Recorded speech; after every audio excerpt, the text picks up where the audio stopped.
Her mind blowing कहानी के पीछे ना कुछ बहुत ही बुरे डिसीजंस होते हैं। द स्टोरी स्टार्ट्स नाउ।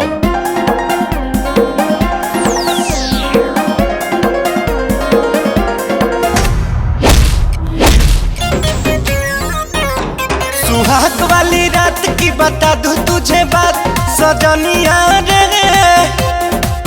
पिया धर के कलाई करेगा शुरुआत गजनिया रे। क्या करोगी जब चढ़ेगा कॉलेज पे, तो मैं हल्ला मचा दूंगी स्टेज पे, तो मैं हल्ला मचा दूंगी स्टेज पे। आरती गा के घंटा डोला के यही तरी फ्री में हलवा पूरी चापत रहे। हमनी के ठेकेदारी वाला काम अगर सेट हो गई तो पूरा क्षेत्र में हमनी से बढ़ केहू ना रहे।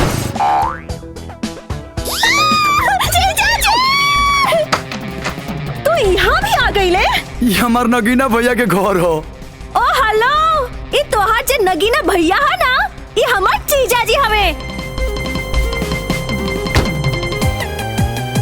अरे गलत फहमी ही सही, लेकिन हमरा रुआ से प्यार हो गई, सच्चा प्यार। वैसे आप बड़े रोमांटिक हैं। बोल तू नहीं आने वाला। चाहे कुछ भी हो जाए, बियाह तो हम जानू से ही करब।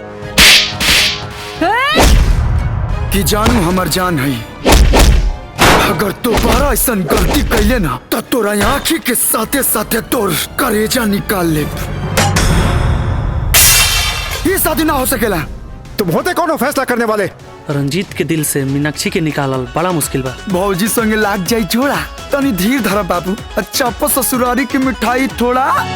दैया रे दैया सहे जल जवानी, छोने में से जिया पभाइल पानी पानी, कैसे बताएगा मन चूक भइले। ओ राते जीजा हमरा चक्कर में घुस गइले। अगर राधे के ई शादी मंजूर नहीं खे तो हम ई शादी ना करब। लेकिन जवन दोस्त के खातिर हमार जिंदगी के सबसे खूबसूरत पल खराब हो गई, वही दोस्त के दोस्ती तोड़ देब हम। चढ़ी दा जुनून पिया आज हनीमून वाला नाइट बा।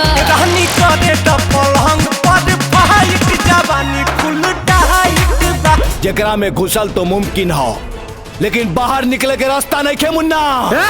शेर तोरा जिसन कुत्तन के भीड़ में ना खड़ा रहे। हमरा से मत उलझ, ना तो तोरा जिंदगी के मौत में बदल दे। मौत तो जिंदगी ऊपर वाला के हाथ में बा, और यारा के यारी राधे के साथ बा। आज तोहनी के हमरा से भगवान भी ना बचा सकेलन। के भेजले बा तोहनी के? राधे मन भरे नहीं हो करे जा, कहला भवाला लासी से। मन भरे नहीं हो करे जा, कहला भवाला लासी से। तोरा जैसन दोस्त से तो दुश्मन अच्छा बा। कम से कम दोस्त बन के पीठ पर वार तो ना करे। खूबे मीनाक्षी की इज्जत लूटे खातिर गुंडा भेजले रहा। अगर ये आरोपी निकलल तो पूरा गांव में दौड़ा दौड़ा के एकरा के गोली मार जाए। कहाँ जाता नहीं? रधवा के मारे। अरे ओकर इतनी जुर्रत जौन हमारा दुआरे पे आके हमारा बेटा से मार पीट करके गई। जान बन के केहू जिंदगी ले गई, जान बन के केहू जिंदगी ले गई। देखा का बड़े मार सारे के। शेरनी कितनो मजबूर होके फिर भी पसंद वो हमेशा शेर के करेली, कुकुर के ना। गोली चलावल सबका बस के बात नहीं खे। ओकरा खातिर ट्रिगर पे पकड़ और जिगर में अकड़ होके के चाहिए। ना गाड़ी ना बुलेट ना हथियार रखीले, हम तो बस सीना में जिगरा और जिगरी यार रखीले।